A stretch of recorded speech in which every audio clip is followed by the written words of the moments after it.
ನಾವು ಗ್ರಾಮಸಭಾ ಸಾಮಾಜಿಕ ಸೇವಾ ಸಂಸ್ಥೆಯಿಂದ ಶಿವಗಪ್ಪದಿಂದ ನಾವು ಕಾರ್ಯಕರ್ತರಾಗಿ ತಮ್ಮಲ್ಲಿ ಬಂದಿವಿ. ಶಿವಮೊಗ್ಗ ಜಿಲ್ಲೆಯ ಶಿಕಾರಿಪುರ ತಾಲೂಕಿನ ತಾಳಗುಂದ ಹೋಬಳಿಯ ನರಸೀಪುರ 1ನೇ ವಾರ್ಡ್ನಿಂದ ನರಸಾಪುರ ಗ್ರಾಮ ಪಂಚಾಯಿತಿಯ ನೂತನ ಸದಸ್ಯರಾಗಿರ್ತಕ್ಕಂಥ ರತ್ನಮ್ಮ ವೈಫ್ ರಾಮೇಶ್ ಇವರಿಗೆ ಗ್ರಾಮಸಭಾ ಸಾಮಾಜಿಕ ಸೇವಾ ಸಂಸ್ಥೆಯಿಂದ ಹಾಗೂ ನಮ್ಮ ವೈಯಕ್ತಿಕವಾಗಿ ಈ ಒಂದು ಕಾರ್ಯಕ್ರಮಕ್ಕೆ ಸ್ವಾಗತವನ್ನು ಬಯಸ್ತಾ ಇದ್ದೀವಿ. ಧನ್ಯವಾದಗಳು. ತಾವು ಗ್ರಾಮ ಪಂಚಾಯತಿಗೆ ಬರೋಕ್ಕಿಂತ ಮೊದಲಾಗಿ ತಮ್ಮ ಕ್ಷೇತ್ರದಲ್ಲಿ ಏನೆಲ್ಲ ಚಟುವಟಿಕೆ ಮಾಡ್ತಾ ಇದ್ದೀವಿ? ನಿಮ್ಮ ಕಾರ್ಯಕ್ಷೇತ್ರದಲ್ಲಿ ಏನು ಚಟುವಟಿಕೆ ಮಾಡ್ತಾ ಇದ್ದೀವಿ? ರಾಜಕೀಯಕ್ಕೆ ಬರೋಕ್ಕಿಂತ ಮೊದಲಾಗಿ ಮನೆಗಿದ್ದೀರಿ ನಾವು. ಮನೆಗೆ ಅಂಗಡಿ ಗಿಂಗಡಿ ಮಾಡ್ತಿದ್ವಿ ಕೆಲಸ ಮನ್ಯಾಗ. ಮತ್ತೆ ಸಂಘ ಸಂಸ್ಥೆಗಳಲ್ಲಿ ಇದ್ರೆ ಇಲ್ರಿ ಎಲ್ಲಿಲ್ಲ ಮನ್ಯಾಗ ಅಂಗಡಿ ಮಾಡ್ತಾ ಮನ್ಯಾಗ ಯಾವ ಸಂಘ ಸಂಸ್ಥೆದಲ್ಲಿ ಇದ್ದಾರೆ ಇದಾವ್ರಿ ಸಂಘ ಮಾಡ್ತೇವೆ. ಸಂಘ ಸಂಸ್ಥೆಗಳು ಇದ್ದೀರಿ? ಯಾವ ಸಂಘ ಸಂಸ್ಥೆಗಳಲ್ಲಿ? ಧರ್ಮ ಸಂಘ ಅದರಿ, ಮತ್ತೆ ಇನ್ನೊಂದು ಸುಜಾ ಸಂಘ ಮಾಡಿ ಬೇರೆ ಸಂಘ ಮಾಡೇವಿ. ಮನೆ ಕೆಲಸ ಮಾಡ್ಕೊಂಡು ಸಂಘ ಸಂಸ್ಥೆಗಳಲ್ಲಿ ಸೇವೆ ಮಾಡ್ಕೊಂಡು ಅಂಗಡಿ ಕಡೆ ವ್ಯಾಪಾರ ಮಾಡ್ಕೊಂಡು ಮತ್ತೆ ಮನೆ ಕಡೆನೂ ಕೂಡ ಇದ್ರಿ. ಮನೆ ಕಡೆ ಕೆಲಸ ಮಾಡ್ಕೊಂಡು ನಾವು ಮನೆ ಕಡೆನೇ ಇದ್ವಿ. ಗ್ರಾಮ ಪಂಚಾಯತಿಗೆ ಬರೋಕ್ಕಿಂತ ಮೊದಲಾಗಿ ನಮ್ಮ ಮಾತು ಕೂಡ ತಾವೇಳಿಕೆ ಧನ್ಯವಾದಗಳು ಹೇಳಕ್ಕೆ ಇಷ್ಟಪಡ್ತೀವಿ. ಆಗಿದ್ಮೇಲೆ ನೀವು ಗ್ರಾಮ ಪಂಚಾಯತಿ ಅಧಿಕಾರಕ್ಕೆ ಬರೋಕ್ಕಿಂತ ಮೊದಲಾಗಿ ಊರು ಜನಗಳು ತಮ್ಮ ಮೇಲೆ ಯಾವ ತರನಾಗಿ ಪ್ರೀತಿಯ ಸಸಿ ಇಟ್ಕೊಂಡಿದ್ರು? ಚೆನ್ನಾಗಿ ಇಟ್ಕೊಂಡಿದ್ರ ಇಲ್ವಾ? ಚೆನ್ನಾಗಿದ್ರಿ. ಅವಾಗೂ ನಮ್ ಕೂಡ ಚೆನ್ನಾಗಿದ್ರಿ, ಇವಾಗಲೂ ಚೆನ್ನಾಗಿ ಅದಾರ. ಹೌದಾ? ಒಟ್ಟು ಕೂಡ ಸಂಘ ಸಂಸ್ಥೆಗಳು ಸೇರ್ಕೊಂಡು ಪ್ರೀತಿ ವಿಶ್ವಾಸ ಮೊದ್ಲೇ ಗಳಿಸಿದ್ರಿ? ಮೊದ್ಲನ್ನು ಗಳಿಸಿದ್ವಿ, ಈಗ ಗಳಿಸಿ ನೋಡ್ರಿ. ಇದ್ಮೇಲೆ ಊರ್ ಜನಗಳು ತಮ್ಮ ಕೂಡ ಚೆನ್ನಾಗಿದ್ದಾರೆ, ಪರವಾಗಿಲ್ಲ, ಎಲ್ಲರೂ ಚೆನ್ನಾಗಿದ್ದಾರೆ ನಮ್ಮ ಮಾತು ಕೂಡ ಹೇಳ್ತಿದ್ದೀವಿ. ತುಂಬಾ ಧನ್ಯವಾದಗಳು. ಹಾಗಿದ್ಮೇಲೆ ನೀವು ಗ್ರಾಮ ಪಂಚಾಯತಿನಿ ರಾಜಕೀಯವಾಗಿ ಯಾಕೆ ಆಯ್ಕೆ ಮಾಡ್ಕೊಳ್ಬೇಕು? ನಮ್ ಊರ್ ಗ್ರಾಮ ಪಂಚಾಯತಿ ಎಲ್ಲ ಸೇರ್ಕೊಂಡು ನಮ್ಮನ್ನ ಆರಿಸ್ಕೊಂಡು ಮಾಡಿದ್ರಿ. ಯಾಕೆ ಬಂದ್ರಿ ಗ್ರಾಮ ಪಂಚಾಯತ್ ಮೊದಲಾಗಿ? ಯಾಕೆ ಆಯ್ಕೆ ಮಾಡ್ಕೊಂಡ್ರಿ? ಯಾಕೆ ಬೇರ್ಲಿ ಎಲ್ಲರಿಗೂ ಜನ ಬಳಕೆ ಇದಾಳ, ಏನೋ ಹೊಂದ್ಕೊಂಡ್ ಮಾಡ್ಕೊಂಡು ಹೋಗಲ್ಲ ಅಂತ ಹೇಳಿ ಮಾಡಿದ್ರಿ. ಜನಗಳು ಸೇವೆ ಮಾಡಿ ಅಲ್ವಾ? ಜನ ಪ್ರತಿನಿಧಿ ಆಗಿದ್ದೀರಿ. ಗ್ರಾಮ ಪಂಚಾಯತಿ ಮೊದಲನೇ ಸ್ಥಾನವಾಗಿದೆ ರಾಜಕೀಯದಲ್ಲಿ, ಹೌದಲ್ವಾ? ಹೀಗಾಗಿ ಎಲ್ಲಾ ಜನಗಳು ಸೇವೆ ಮಾಡ್ಕೊಂಡು ಒಂದು ನಮ್ಮ ಕ್ಷೇತ್ರವನ್ನು ಬದಲಾವಣೆ ಪಡಿಸ್ಕೊಂಡ ಅಲ್ವಾ? ನಮ್ಮ ಸರ್ಕಾರದಿಂದ ಬರ್ತಕ್ಕಂಥ ಒಂದು ಸವಲತ್ತುಗಳು ಸಕಾಲದಲ್ಲಿ ಜನಗಳಿಗೆ ಮುಟ್ಸೋಣ, ನಾವು ಏನೋ ಒಂದು ಸ್ಥಳೀಯ ರಾಜಕೀಯ ಒಬ್ಬ ಪ್ರತಿನಿಧಿಯಾಗಿರೋಣ ಅನ್ನೋ ಒಂದು ವಿಚಾರಗಳು ತಾವು ಹೇಳ್ತಾ ತಮಗೆ ಧನ್ಯವಾದಗಳು ಕೂಡ ನಾವು ತಿಳಿಸ್ತಿದ್ದೀವಿ. ಹಾಗಿದ್ಮೇಲೆ ಇವಾಗ ನಮಗೆ ಸರ್ಕಾರದಿಂದ ಕೊಡ್ತಕ್ಕಂಥ ಅನುದಾನ ಏನಿದೆಯಲ್ಲ, ನಮ್ಮ ಕ್ಷೇತ್ರವನ್ನು ಸರಿಪಡಿಸಿ ನಮ್ಮ ಗ್ರಾಮ ಪಂಚಾಯತ್ ಸರಿಪಡಿಸಕ್ಕೆ ಸಾಕಾಗುತ್ತಾ? ಬೇಕು ಅಂದ್ರೆ ನಮ್ಮ ಮಾಧ್ಯಮ ಮುಖಾಂತರ ಏನ್ ಹೇಳಕ್ ಇಷ್ಟಪಡ್ತೀವಿ? ಸಾಕಾಗಲ್ಲ ಅಂತ ಜನರ ಬಗ್ಗೆ, ಅದ್ರಾಗ ಇದ್ರಾಗ ಅಡ್ಜಸ್ಟ್ ಮಾಡೋಣ ಅಂತ ನಮಗೆ ಎಲ್ರಿಗೂ ಕೊಡ್ಬೇಕು ಅನ್ನೋ ನಮ್ಮ ಭಾವನೆ. ಈಗ ಹೆಂಗ್ ಮಾಡೋಣ ಅಂತ ವಿಚಾರ ಮಾಡ್ತಾ ಇದ್ದೀವಿ. ಹೌದು, ಈಗ ಹೆಂಗ್ ಅನಿಸ್ತಿದೆ ನಿಮ್ಗೆ? ಬೇಕು ಅನಿಸ್ತಾ ಸಾಕು ಬೇಕು, ಎಲ್ಲರಿಗೂ ಸಮಾಧಾನ ಮಾಡ್ಬೇಕಲ್ಲ, ಹೆಂಗ್ ಮಾಡೋದು ಅಂತ ವಿಚಾರ ಮಾಡ್ತಾ ಇದ್ದೀವಿ. ಆಗಿದ್ಮೇಲೆ ಸರ್ಕಾರದ ಸವಲತ್ತುಗಳು ನಮಗೆ ನೇರವಾಗಿ ಬೇಕು. ನಾವು ಒಂದು ಕ್ಷೇತ್ರವನ್ನು ಅಭಿವೃದ್ಧಿ ಪಡಿಸಬೇಕು, ಕನಿಷ್ಠ ವರ್ಷಕ್ಕೆ 2 ಲಕ್ಷ ರೂಪಾಯಿ ಬೇಕಾಗುತ್ತೆ ಒಬ್ಬ ಸದಸ್ಯರಿಗೆ ಅನ್ನೋ ಮಾತು ಕೂಡ ತಾವು ಹೇಳೋದಕ್ಕೆ ತುಂಬಾ ಇಷ್ಟಪಡ್ತೀವಿ. ಆಗಿದ್ಮೇಲೆ ಇವತ್ತು ನಮ್ಗೆ ಸ್ಥಳೀಯವಾಗಿ ನಮ್ಗೆ ಪ್ರತಿನಿಧಿಯಾಗಿ ಜನಪ್ರತಿನಿಧಿಯಾಗಿ ನಮ್ಗೆ ಆಯ್ಕೆ ಮಾಡಿ ಕಳಿಸಿದ್ದಾರೆ ಜನಗಳು. ನಮ್ಗೆ ಒಂದು ಹುದ್ದೆಗೆ ತಕ್ಕ ಹಾಗೆ ನಮ್ಗೆ ಸಂಭಾವನೆ ಯಾವುದೇ ಡಿಪಾರ್ಟ್ಮೆಂಟ್ ಆದ್ರೂ ಇದ್ದೇ ಇರುತ್ತೆ. ಹಾಗೆ ಕೂಡ ಇಲ್ಲಿ ನಮ್ಗೊಂದು ಗೌರವಧನ ಪುಟ್ ಮಾಡಿದೆ.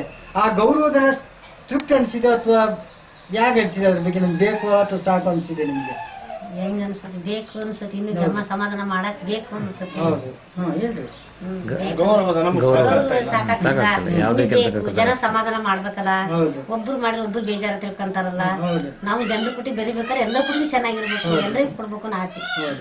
ಹಾಗಿದ್ಮೇಲೆ ಗೌರವಧನ ಇನ್ನೂ ಬದಲಾವಣೆ ಆಗ್ಲಿ, ನಮ್ಗೆ 500 ರೂಪಾಯಿ ಇದ್ದದ್ದು ಕೇರಳ ಮಾಧ್ಯಮ ಶಿಕ್ಷಣಕ್ಕಿಂತ 2,000 ರೂಪಾಯಿ ಆಗ್ಲಿ ಅಲ್ವಾ? ಎಲ್ಲಾ ಸವಲತ್ತುಗಳು ನಮಗೆ ಬೇಕು ಅನ್ನೋ ಮಾತು ಕೂಡ ತಾವು ಹೇಳೋದಕ್ಕೆ ತುಂಬಾ ಇಷ್ಟಪಡ್ತಿದ್ವಿ. ಹಾಗಿದ್ಮೇಲೆ ನೀವು ಗ್ರಾಮ ಪಂಚಾಯತಿಗೆ ಬಂದು 1 ವರ್ಷ ಆಗ್ತಾ ಬಂತಲ್ವಾ? ಈಗ ಈ ಕ್ಷೇತ್ರದಲ್ಲಿ ಏನೆಲ್ಲ ಕೆಲಸ ಕಾರ್ಯಗಳು ಮಾಡಿಸಿದ್ದೀರಿ? ಮಂಡಲ ಕೆಲಸ ಬಂತು, ಮಂಡಲ ಕೆಲಸನೇ ಕರೆಕ್ಟ್. ಫಸ್ಟ್ ಆದ್ಯತೆ ಚುನಾವಣೆ ಪೂರ್ವದಲ್ಲಿ ನಾವು ಮಾಡ್ತಕ್ಕಂಥ ಕೆಲಸ ಫಸ್ಟ್ ಲೈಟಿಂಗ್, ಅದು ಪೂರ್ವದಲ್ಲಿ. 2 ಊರು ಸ್ವಚ್ಛತೆ ಕಾರ್ಯಕ್ರಮ, ಅಂದ್ರೆ ಪಕ್ಕಾ ಚರಂಡಿ ಇರ್ಬೋದು ಅಥವಾ ಇನ್ನೊಂದು ಚರಂಡಿ ಇರ್ಬೋದು, ಅದು ಮಲೇರಿಯಾ ಬರ್ಬೋದು, ಇನ್ನೊಂದು ಕಾಯಿಲೆ ಕಸನೆ ಬರ್ಬೋದು, ಅದು 2ನೇ ಆದ್ಯತೆ.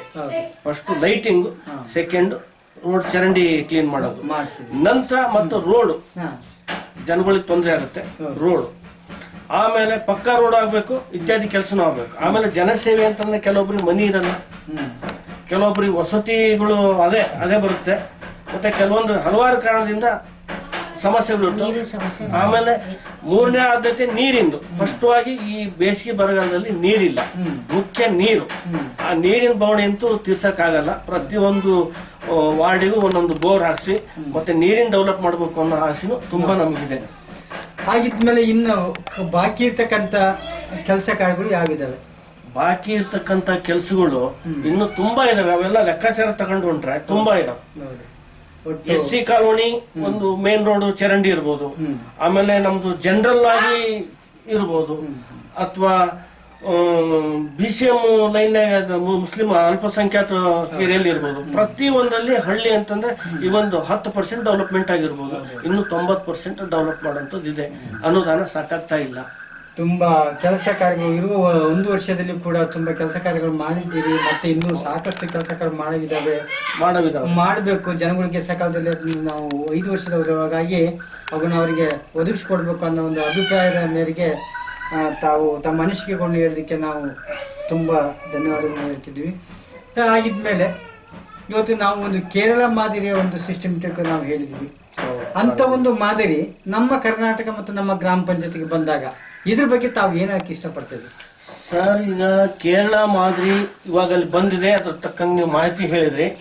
ಆ ಪ್ರಕಾರ ನಿಮ್ದು ಏನ್ ಸಂಸ್ಥೆ ಈಗೇನು ಹುಟ್ಟು ಹಾಕಿದ್ರಿ, ಈ ಸಂಸ್ಥೆ ಮೂಲಕ ಇದನ್ನು ಡೆವಲಪ್ ಮಾಡಿದ್ರೆ ನಿಮ್ಮ ಮೂಲಕ ಲಾಭದು. ಸರ್ಕಾರದ ಪ್ರತಿನಿಧಿಗಳು ಯಾವ ಕಾರಣಕ್ಕೂ ಇದನ್ನ ಮಾಡಕ್ಕಾಗಲ್ಲ. ಇದನ್ನ ಮಾಡಿದ್ರು ಅಂದ್ರೆ ಸ್ಪಷ್ಟವಾಗಿ ಹೇಳ್ತೇನೆ ಸರ್, ನಾನು ಅವರ ರಾಜಕೀಯ ಬೆಳೆಯಲ್ಲ. ಯಾಕಂದ್ರೆ ಗ್ರಾಮ ಪಂಚಾಯತಿ ಸ್ಥಳೀಯ ಮಟ್ಟಕ್ಕೆ ರಾಜಕೀಯ ಬಲಪಡಿಸ್ಕೊಂಡು ಸದಸ್ಯರಾಗ್ಲಿ ಅಧ್ಯಕ್ಷ ಸ್ಥಾನಕ್ಕೆ ಹೋಗ್ಬೋದು, ಅಧ್ಯಕ್ಷರು TPಗೆ ಹೋಗ್ಬೋದು, ಅವರು ಜಿಲ್ಲಾ ಪರಿಷತ್ತಿಗೆ ಪ್ರತಿನಿಧಿ ಆಗ್ಬೋದು. ಸ್ವಲ್ಪ ಜನಬಳಕೆಯಾಗಿ ಮತ್ತವ್ರು MLAಗೆ ಕಾಂಟ್ಯಾಕ್ಟ್ ಮಾಡ್ಬೋದು. ಆ ಇದರಿಂದ ರಾಜಕೀಯವಾಗಿ ತುಳಿತಾರೆ. ಅದು ನಿಮ್ಮಂತ ಸಂಸ್ಥೆ ಹುಟ್ಟು ಹಾಕಿ ಇದನ್ನು ಮುಂದೆ ಬಂದ್ರೆ ರಾಜಕೀಯವಾಗಿ ಬೆಳಿಬಹುದು, ಸಾಮಾಜಿಕವಾಗಿ ಬೆಳಿಬಹುದು, ಆರ್ಥಿಕವಾಗಿ ಬೆಳಿಬಹುದು. ನನ್ನ ಬೇರೆ ಏನು ತುಂಬಾ ಧನ್ಯವಾದಗಳು. ಹಾಗಿದ್ಮೇಲೆ ಇವತ್ತಿನ ದಿನವಾಗಿ ಗ್ರಾಮ ಸ್ವರಾಜ್ ಸಾಮಾಜಿಕ ಸೇವಾ ಸಂಸ್ಥೆ ಅನ್ನೋದು ಇವತ್ತು ತಮ್ಮ ಮನೆ ಬಾಗಿಲಿಗೆ ಬಂದು ನಮ್ಮ ಒಬ್ಬ ಸದಸ್ಯರಿಂತ ಊರಿನಲ್ಲಿ ಇದ್ದಾರೆ ಅಂತ ಗುರುತಿಸಿಬಿಟ್ಟು ಇದನ್ನು ಅಂತರ್ಜಾಲ ಮುಖಾಂತರವಾಗಿ ತಮ್ಮನ್ನು ಗುರುತು ಮಾಡ್ತಂದು ಅಭಿನಂದನಾ ಪತ್ರ ಪೂರ್ವಕವಾಗಿ ಕೊಟ್ಟು ಅದನ್ನ ದೇಶಾದ್ಯಂತ ಇವತ್ತು ಗುರುತು ಮಾಡ್ತದೆ ಇಂಟರ್ನೆಟ್ ಅಲ್ಲಿ. ಇಂಥ ಒಂದು ದೊಡ್ಡ ಸಂಸ್ಥೆಗೆ ತಮ್ಮ ಅಭಿಪ್ರಾಯ ಮತ್ತು ಅನಿಸಿಕೆಗಳನ್ನು ಏನ್ ಹೇಳಕ್ಕೆ ಇಷ್ಟಪಡ್ತೀವಿ? ನಾನು ಹೇಳಿದ್ನಲ್ಲ ಸರ್, ಈಗ ತಮ್ಮ ಸಂಸ್ಥೆನೇ ಮುಂದೆ ಬರಬೇಕು.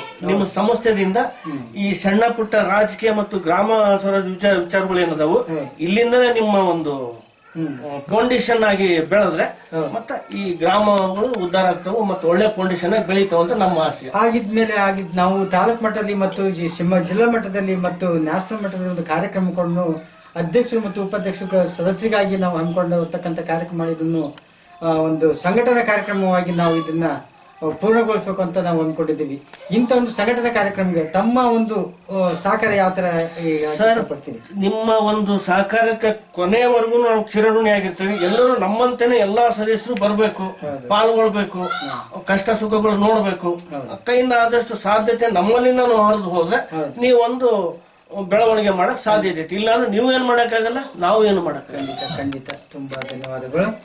ಇಲ್ಲಿ ಅವರಿಗೆ ತಮ್ಮ ಅತ್ಯಮೂಲ್ಯವಾದ ಸಮಯವನ್ನು ನಮ್ಮೊಂದಿಗೆ ಕಳೆದಿದ್ದಕ್ಕಾಗಿ ನಮ್ಮ ಗ್ರಾಮ ಸ್ವರಾಜ್ ಸಾಮಾಜಿಕ ಸೇವಾ ಸಂಸ್ಥೆಯಿಂದ ಹಾಗೂ ನಮ್ಮ ಸಿಬ್ಬಂದಿ ಪರವಾಗಿ ನಿಮಗೆ ಅಭಿನಂದನೆಗಳನ್ನು ಸಲ್ಲಿಸುವುದರ ಮುಖಾಂತರ ನೀವು ನೂತನವಾಗಿ ಆಯ್ಕೆಯಾಗಿ ಸದಸ್ಯರಾಗಿ ಆಯ್ಕೆಯಾಗಿದ್ದರಿಂದ ತಮಗೆ ಅಭಿನಂದನಾ ಪತ್ರವನ್ನು ಕೂಡ ನಾವು ಕೊಟ್ಟು ಗೌರವಿಸತಕ್ಕಂಥದ್ದು ಸರ್. ಸರ್ ಈ ಕಡೆ ಹಂಗೆ ಕಡೆ ಸೆಂಟ್ರ್ ಇಡ್ಕೊಳ್ಳಿ ಸ್ವಲ್ಪ ಈ ಕಡೆ.